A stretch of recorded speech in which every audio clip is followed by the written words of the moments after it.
Okay, Mixery Raw Deluxe, heute hier auf unserem Battle-Finale. Jetzt hier sitzen wir mit Smut Peddlers. Nice to have you in our show. And a lot of heads knew Mr. Eon and Mighty, my as High and Mighty, then Cage joined the group. And your album is called, it's about sex, it's Sex Tourist. What's about that? What's about the concept? A lot of porno styles and shit like that you talk about, and we saw the video, and what's the concept behind it? Is it your real lifestyle or what's behind it? Well, it's just kind of like a darker side to the High and Mighty. Once you add Cage into the mix, he naturally brings out an iller side to our creativity. And Born Again is basically just like a play on Born Again. Obviously, in America, we said there's Born Again Christians, so this is Porn Again. And it started out as just a single that we had done together back in 1997. But when we got our label deal with Raucous, they wanted us to do a Smut Peddlers album as well as a High and Mighty album. So it's just kind of like a metaphor for Smut, is like a metaphor for the type of stuff we do for hip-hop. And how is the reaction in a lot of people I know in America when they hear like porno and who, they're like, how's the reaction you get from this? Well, a lot of reviews we've been getting, they've been saying, it's a new style of rap, porno rap. Yeah. They haven't really been even reviewing the album for what it is. So that's for the image. Yeah, the initial reviews we've been getting, they haven't even really been looking at what the album is, but we feel it's deeper. It's not all about porn and it's no gimmick. It's just a little theme we have, you know what I mean? But it's some real hip-hop shit, just like the High and Mighty album and just like Cage shit. You knew that before, that you're doing this style, with Beetlejuice is on the cover. He did the intro and a lot of nice girls. You knew that before, that you get a reaction like that, the people will look, oh, what's that? Yeah, I mean, it's just like, this is a shocking cover. I mean, it's an interesting cover. And, Beetlejuice, but it also represents, here's Beetlejuice, who is ugly amongst, the beautiful girls. And like, that's what we feel kind of, it's a metaphor for us in the whole hip hop world, is that we're like the freaks amongst like all the people making all the money and having like, all this, the crystal and the diamonds and all that shit. And we got fake diamonds in our fake crowns. And we got, exactly. But also, the whole porno aspect of it is, I think, everyone has, different sides to them. There isn't just one good person who's all good and one bad person who's all bad. It's kind of like a celebration of like the darker side within all of us. Like if you look at like me lyrically, it's a little darker, and it shows that side of me. And so if you look at the beats and stuff, they're real grimy, and of course Cage, it just has that darker feel to it. And that's what we try to do. Okay, now we watch you live on stage. Jetzt schauen wir uns Smut Peddlers live auf der Bühne an. Okay, bis gleich. Yeah. The higher, the mightier. Cases, solution, mystic malicious. Ridiculousness achieves like my slipping. I strip this down to the core. Many don't know what I have in store for you. In this era, this fight stellar terror. My script consists of printed parchments. I gave the apple to Eve and she ate it. Built the pyramids in this space, and now you fucking hate it. Procreate the reborn and keep this fight torn. My defense is tight, and they just seahorn. All these corn on the cob. Now they popcorn. Plus I got a bucket of them, so stick it to them. Bring buckets to them, stick the suckers to them. They can't move when I bring my touch to them. Can't feel my shit no matter what I say. Throw they ass out of back before the bagel buffet with no delay. Everybody put your fucking hands up. Hands up. That's right. My man Cage Candles, y'all. Here go the evidence. You wanna shoot a video? Bring a pistol to Blockbuster. Wanna step the weatherman? Cause they all cocksuckers. When I told the story was gold and gory, pulling jewelry off of that bitch in a crematory. With 12 little faggots in a fucking dirt and claw. Out the little girl's jaw and ask her, who's bizarre? I'm so on the ground, I should see production in China. Cut a 9.5, I got 2 nicks in one vagina. Find a therapist that I can eat out too. Cause I'm so homesick, I'm as far as Olympian too. My vision is still frame animation. Put a gun to a square, make no slight summation. Pissing and Jason got a dog coordination. Study virtue in the basement where my doctor tried to keep his patient. Paint a portrait, 4 minutes slow rush while fools flock in a circle to dissect the rush. Action perfection, yeah. You already work with Kool G Rap and a lot of hip hop artists. How was that for you to work with a guy like Kool G Rap, a legend? It was definitely an honor, you know, because we did Talk Like Sex Part 2 with Kool G Rap on this album. And all three of us were big fans of the original Talk Like Sex, an old Kool G Rap song, which, you know, we felt was pretty much the dopest, smutty hip-hop song ever made.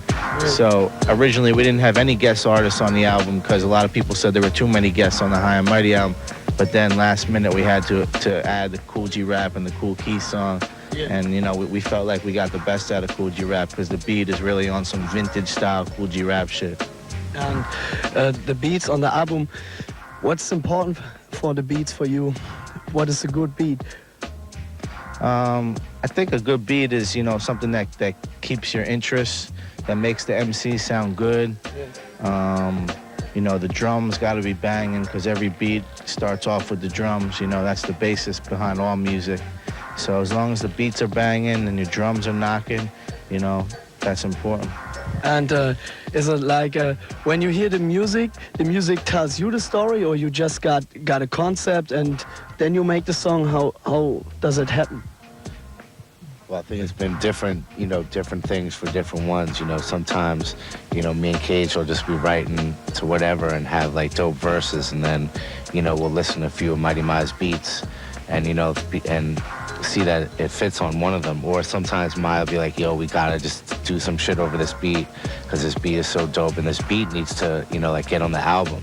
You know, like we need to really like show this. So, you know, it can go either way, but, you know, either way, it comes out dope. Yeah. And one track on the album is there you sampled a political magazine from Germany, the Smut. The song is called The Smut. From where you get it? I was very surprised. I listened to this. I know this. I got it from a music library record that obviously that German magazine had taken it from that. But very fast for a typical hip hop track, you know. Yeah, I mean, look out for the remix too with Cool Savage. It's going to be a German remix for that. You know, look out for that in March or April. You know, right when our album comes out, which comes out March 5th. Porn Again. Make sure you buy that and look out for the German remix of that Smut. It's Cool Savage. How does that happen? You made where you met him? Yeah, well, we have a show with him tonight. You know, right downstairs. But you know, they sent us over his music and we were feeling it, and they said that he's very controversial, which we feel we are. And you know, hopefully it'll turn out dope. Okay. For sure. Okay, wir schauen uns jetzt Battle-Vorrunde Teil 1 an und sind wir gleich wieder hier zurück mit Smut Peddlers. Yeah. Okay, wieder hier zurück mit Smut Peddlers. Wie gesagt, auf Cage nochmal einzugehen, es gibt ja immer diesen Beef zwischen MCs, mal zu sehen, was er dazu zu sagen hat. You got that alter ego Alex, or in your rhyme styles, like MCs got different names, and we heard about the beef with Eminem. And what about that? Does Alex got a problem with Eminem? I don't battle pop stars. That's kind of his job, man. Okay. But how does it? What do you think about when there is an MC, if he's not a pop star, and you got a problem with him and in a freestyle? Is it personally or is it just lyrically? I guess that depends on, like, you know, what he says, or you know, like in the magazine, if you threaten my life, then I might take it personally. And you are an MC who raps, who likes us to battle on a record, to drop a verse, or on stage, just like, come on, let's see what you're at. Either or, however you want to do it, man. As Beetlejuice would say, wherever you want to put it, bro. You got a lot of battles there where you live? A lot of freestyle sessions where a lot of rapper came and say, yo, you know famous, you got a record, I'm better than you. Are there a lot of rappers like these? Just amongst the white rappers, it's like we feel white on white crime. Yeah. A lot of white on white crime. Get along. Yeah. Every white rapper hates every other white rapper in America. Why is that? I don't know. It just happens to be that way. Like Eminem has beef with Everlast, and Eminem has beef with Evidence now from Dilated Peoples, and you know. What do you think about it? You know, I think it brings some excitement back into hip hop. I think the battle element is dope, but it seems like no one knows what they're battling about. You know, when there's some real beef, you know, then it's cool. But it's like, why does, you know, Eminem have beef with Evidence? He doesn't even know.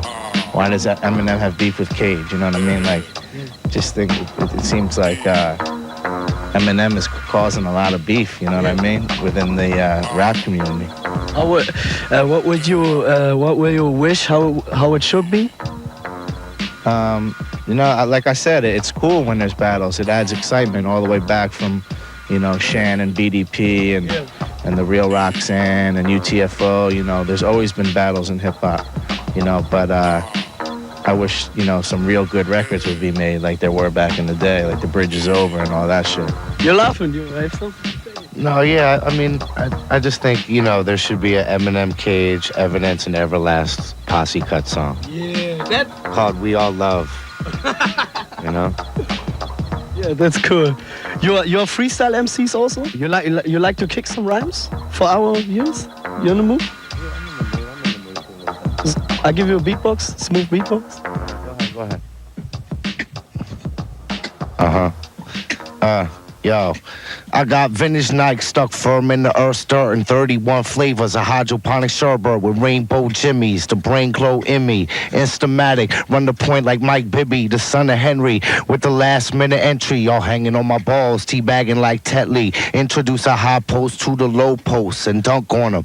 When we blow skunk on them, kids doing coke mad cause they dick shrunk on them. And if your woman wants, I blow the spunk on them. Fuck a third out my third leg hobbles. Will be a goggle, shit and jack bottles, debacles. I'm sick. Essential elements I spit. Use a tuning fork to eat lace alphabets. Yeah, alles klar. Thank you very much. Thanks for being here in our show. I was rhyming into the Smurf house. Yeah, to the Smurf house hier. Smut Peddlers, Leute. Alles klar, wir sehen uns.